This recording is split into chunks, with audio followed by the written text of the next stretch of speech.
Well, if you've heard about the CASA program in town, you may have thought, gosh, I would really love to do that. You know who has done that? Jennifer Page. She joins me now. She is an outstanding gal and a CASA volunteer. Great to have you, Jen. I'm so thrilled to talk to you about this program.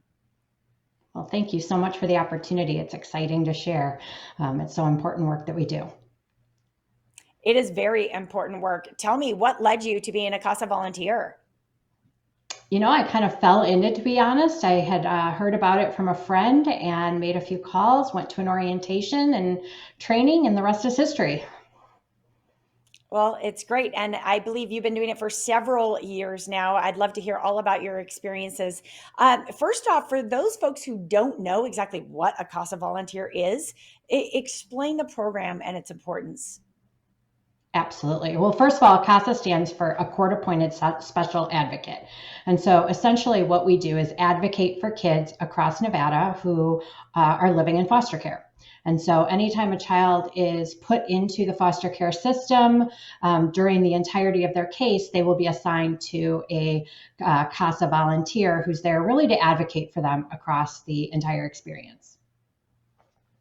It's really an incredible thing to step forward and kind of be a voice, be a best buddy, as it were, for one of these children.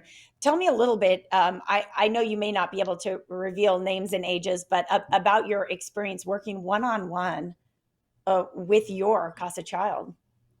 Yeah, there's nothing like it, I can tell you. I've had the opportunity to work with 6 kids across the 3 years that I've been a CASA myself, and I've had some life-changing stories. Some of my kids have achieved permanency through adoption. Some of my kids have aged out. I still have a couple of Oh, kids who are assigned to me, but it's honestly been life-changing for them and for me. So. I know that you are a court appointed advocate. So the point is not that you're necessarily, meeting these kids in their free time and taking them out for social activities. You are meant to be a liaison, a added voice and support for them during their court, court appearances. Isn't that correct? That is correct. So our job is really to represent what's in the child's best interest. And so kids are made up that every child is given a case team. That case team is made up of case managers, and everyone has their own attorney that's assigned to them, a CAP attorney. And then they also have a CASA volunteer. And what the CASA volunteer is supposed to speak to is really best interest. It's not always what the child wants, but it's absolutely what they need. So essentially, think of it as just being a parent in some small way and advocating just like you would for your own children or for other family members that are equally important to you.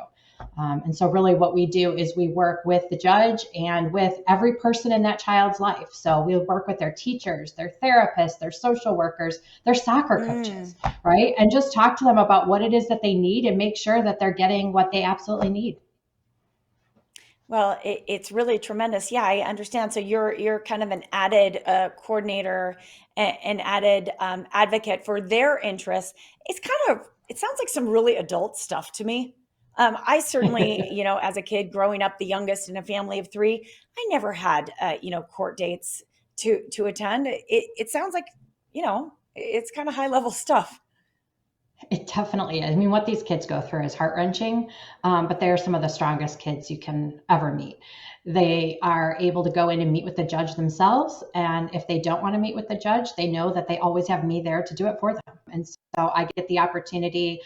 Their case manager gets to write a report to the judge, and their CASA gets to write a report to the judge. And we get to appear in court in front of that judge to help make sure that that child achieves permanency and that what they're having assigned for them and what happens throughout their lives is is so heavily influenced by my opinion of what needs to happen. Well, by bringing your love and your volunteer time and being a CASA, you're really bringing light into an area of our society that could, probably use a little bit of love and support. So I commend you. And I'm thinking back, Absolutely. gosh, you've had 6 different kids that you've worked with. You must have some amazing stories to share. Has it given you any perspective on kind of myths around foster kids? Things that other people might think here in Nevada that you have discovered aren't necessarily true? Yeah, I would tell you that when I came into the program, the thing that I thought I was going to be doing was that they really needed me to feel sorry for them, to make sure that they got, as much of my love and attention as they possibly could. And what I've learned is they don't need me to feel sorry for them at all. They need me to advocate for them. They need somebody in their life that just cares enough to make sure that they're getting what is taken for granted by so many other kids who have, the opportunity to live at home with their biological parents. And so, what's really been interesting for me is that there's enough people out there to feel sorry and to feel bad for them. These are awesome, awesome kids. They just need a Mm. chance. And I give them that voice and that chance so that they can actually get what they need. Wow, I did not anticipate that answer. That is really interesting. So these are, yeah, these little mini adults, right? Who actually are very in tune with what they need or how they feel. That is so interesting, Jen.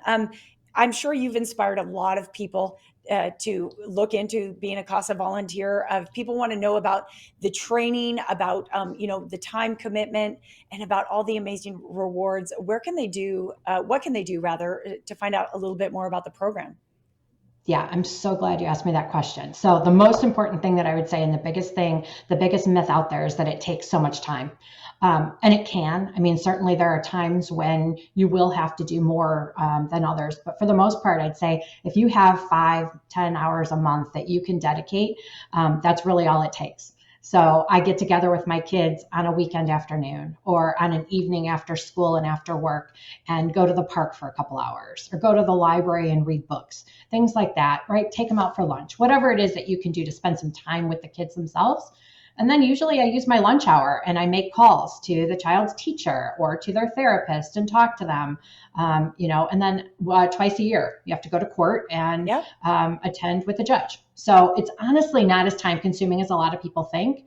And that time, it matters so much. So, it's just beneficial to the kids. As far as the It training and sounds how to so get more rewarding. involved, yeah, we Yep, need more CASAs. So I can tell you there's over for 3,300 kids sure. in care across Nevada, and we need to get to 1,500 CASAs. So that is a Well, big Jen, mission that we're working on right now. I want to really quick before we go, I'm going to put up the information here, the website, the phone number where people can go to get more information. And thank you so much for everything you've done to contribute to these 6 young lives here in Southern Nevada. And we hope to inspire people today by you sharing your story. So thank you again.